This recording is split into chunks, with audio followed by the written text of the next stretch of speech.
तो जब मैंने टीनेज में एंटर किया था तो मैंने 3 मिस्टेक्स की है जिनके वजह से मेरा टीनेज काफ़ी ज़्यादा डिफ़िकल्ट गया था और मुझे काफ़ी ज़्यादा प्रॉब्लम्स को फेस करना पड़ा था। सो इफ़ तुम इस टाइम पे टीनेजर हो और तुम इस वीडियो को देख रहे हो, then I can guarantee you कि तुम में से बहुत सारे लोग इन मिस्टेक्स को कर रहे हो या फिर करने वाले हो। तो इस वीडियो को एंड तक देखना, क्योंकि मैं तुम्हें वो 3 मिस्टेक्स बताने वाला हूँ जो कि मैंने किया था और जिसकी वजह से मेरी लाइफ काफ़ी ज़्यादा डिफ़िकल्ट हो गई। सबसे पहली मिस्टेक है लड़कियों को चेज़ करना। देखो, मोस्ट ऑफ द बंदे जो होते हैं जब टीनेज में एंटर करते हैं, उन्हें पता नहीं क्या शौक आ जाता है कि भाई मुझे गर्लफ्रेंड चाहिए, मुझे लड़कियाँ चाहिए। एंड मैं भी उनमें से एक था भाई। आई वाज़ लाइक कि मुझे एक गर्लफ्रेंड चाहिए एंड मैं हमेशा लड़कियों को चेज़ करते रहता था। अब देखो, लड़कियों में कोई प्रॉब्लम नहीं है, we need a partner, but वो केस अलग होता है जब तुम्हें सामने से आकर कोई अप्रोच करे, और वो अलग होता है कि तुम ही ऑल द टाइम पागल पड़े हो कि मुझे कोई पार्टनर चाहिए, मुझे लड़कियों से बात करना है। स्पेशली इन टीनेज हमें अपने ऊपर काम करना होता है, हमें अपने लाइफ में क्लियरिटी ढूंढनी होती है, हमें अपने मेंटल हेल्थ, फिजिकल हेल्थ, इन सबको बेटर करना होता है। ओवरऑल इस एज में हमें चीज़ों को फिगर आउट करना होता है।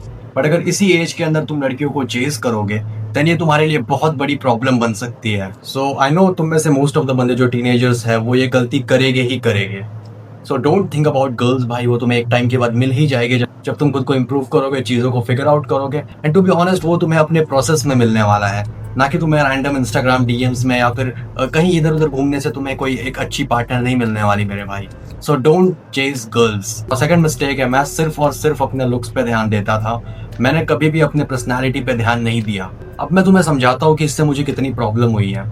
जब मैं 7th क्लास में था, ऑलराइट, जब मैं 7th क्लास में था तो मैंने खुद के ऊपर काफ़ी अच्छा खासा काम कर लिया था। लाइक मेरी फिजिक जो है एवरेज बच्चे से काफ़ी ज़्यादा अच्छी थी, और मेरे पास लाइक ठीक ठाक सा पेस था, तो लोग मुझे थोड़ा बहुत अप्रोच करते थे। और एक टाइम पे क्या होता है कि एक लड़कियों का ग्रुप मेरे पास आता है, वो मुझे अप्रोच करते हैं, हैंडशेक करते हैं, मुझसे बात करना चाहते हैं। देवर लाइक कि तुम्हारा नाम क्या है, बट मैं वहाँ पे क्या करता हूँ, मेरी फट जाती है टोटली भाई, मैं बोल नहीं पाता ठीक से। एंड आई वाज लाइक कि हम्म एंड जब मैं घर पे आता हूँ, देन मुझे उसका टेक्स्ट आता है। टेक्स्ट में भी मैं अजीब से बातें कर रहा था, हर उसके मैसेज को लाइक कर रहा था। मुझे कुछ समझ में नहीं आ रहा था करना क्या होता है, क्योंकि इससे पहले मैंने किसी से बात ही नहीं किया था, क्योंकि मैं बस खुद को इम्प्रूव करता था। और मैंने कभी ये सब सोचा ही नहीं कि अगर मैं किसी सोशल सिचुएशन में जाऊँ तो मुझे वहाँ पे क्या करना होगा।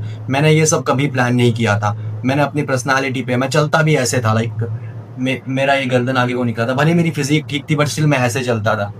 पता नहीं क्यों, मेरी पता नहीं फिजिक भी अच्छी कैसी थी उस टाइम पे यार, बट स्टिल मुझे लोगों का अटेंशन मिलता था, मुझे अपॉर्चुनिटीज मिलती थी, बट मैंने हर चीज़ को मिस किया। मुझे पता है मैंने कितनी ज़्यादा अपॉर्चुनिटीज़ को मिस किया, सिर्फ और सिर्फ मेरी बेकार पर्सनैलिटी की वजह से।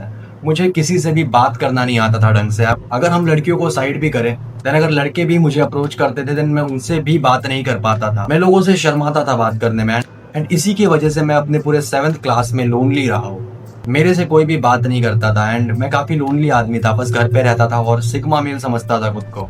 एंड मैं खुद को बस एक झूठे डिल्यूजन में ही रखता था कि लोग मुझसे बात इसलिए नहीं कर रहे क्योंकि वो मेरे लेवल के नहीं है। और मैं ऐसी ऐसी चीज़ें सोचा करता था, क्योंकि मुझे अप्रोच तो मिलते थे, बट लोगों को मेरा बिहेवियर अजीब लगता होगा, क्योंकि मैं ठीक से बात नहीं कर पा रहा, मैं बहुत अजीब हो जा रहा हूँ, उनके हर टेक्स्ट को लाइक कर रहा हूँ, मतलब ऐसी ऐसी चीज़ें कर रहा हूँ जो कि सामने वाला देख के डर जाए। तो इसीलिए कोई भी मुझसे बात नहीं करना चाहता था। एंड लेटर ऑन मैंने इस चीज़ को जाके रियलाइज़ किया कि नहीं यार, मुझे खुद के पर्सनैलिटी पे भी काम करना होगा। अगर तुम इस टाइम पे टीनेज में हो, आई नो तुम अपने लुक्स पे ज़्यादा फोकस करोगे रादर देन पर्सनैलिटी, बट तुम इस चीज़ को भी साथ में लेकर चलो कि सोशल सिचुएशन में कैसे एक्ट करना है। तो तुम्हें इन सब चीज़ों के लिए भी प्रिपेयर होना पड़ेगा। तुम्हें ओवरऑल अपनी पर्सनैलिटी पे काम करना होगा, तो तुम्हें एक स्ट्रॉन्ग पर्सनैलिटी को बिल्ड करना होगा। Now third and last mistake is thinking कि मेरे पास बहुत ज़्यादा टाइम है। जब मैंने अपने टीनेज में एंट्री मारी थी, आई वाज लाइक कि यार मैं तो अपने एज के बच्चों से काफ़ी ज़्यादा आगे हूँ, मेरा दिमाग उनसे काफ़ी ज़्यादा डेवलप्ड है, मेरे पास तो बहुत टाइम है, मैं अपने लाइफ में कुछ ना कुछ चीज़ें फिगर आउट कर लूँगा। यही सब मैं सोचा करता था, और उसके बाद रील स्क्रॉल करता था और शाम को बस वर्कआउट कर लिया करता था इम्प्रूवमेंट के नाम पे, और कुछ नहीं। सीरियसली, बस दिन भर रील्स देखना और शाम को थोड़ा सा वर्कआउट कर लेता था ताकि मुझे बुरा भी फील ना हो कि मैं कुछ कर नहीं रहा हूँ अपनी लाइफ में, मैं तो वर्कआउट कर रहा हूँ। मैं अपने ब्रेन को ऐसा बोलता था, मेरे एज के बच्चे तो वो भी नहीं कर रहे, उन्हें तो पता भी नहीं वर्कआउट कैसे किया जाता है, पुशअप्स कैसे मारे जाते हैं, मैं तो उनसे कितना आगे हूँ।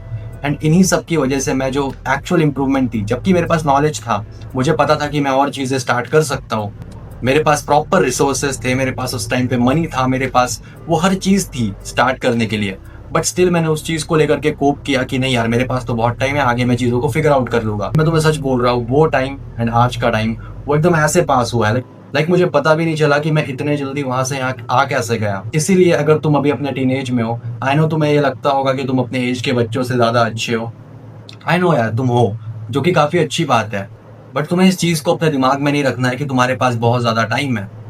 नहीं है तुम्हारे पास। तुम्हें अभी से ही चीज़ों को फिगर आउट करना होगा कि मुझे करना क्या है। तुम्हें एक स्किल को पकड़ना होगा, तुम्हें उसे सीखना होगा। अगर तुम ये सोचोगे कि बाद में मैं कर लूँगा, देन वो नहीं होने वाला। So that's it for the video. यही थे वो 3 मिस्टेक्स जो कि मैंने अपने टीनेज में किए हैं, एंड मैं नहीं चाहता कि कोई भी टीनेजर इस मिस्टेक को वापस करे। सो दैट्स व्हाई मैंने तुम्हारे साथ ये शेयर किया। इफ़ तुम्हें इस वीडियो में कोई प्रॉब्लम लगा हो, देन तुम मुझसे कमेंट्स में पूछ सकते हो। ऑल्सो मेरा डिस्कॉर्ड सर्वर ज्वाइन करना, उसका लिंक मैंने अपने डिस्क्रिप्शन में दिया है। और अगर तुम मुझसे one on one coaching call पे बात करना चाहते हो, देन तुम पिन कमेंट और डिस्क्रिप्शन चेक कर सकते हो। एंड हाँ, नेवर बेग फॉर अटेंशन।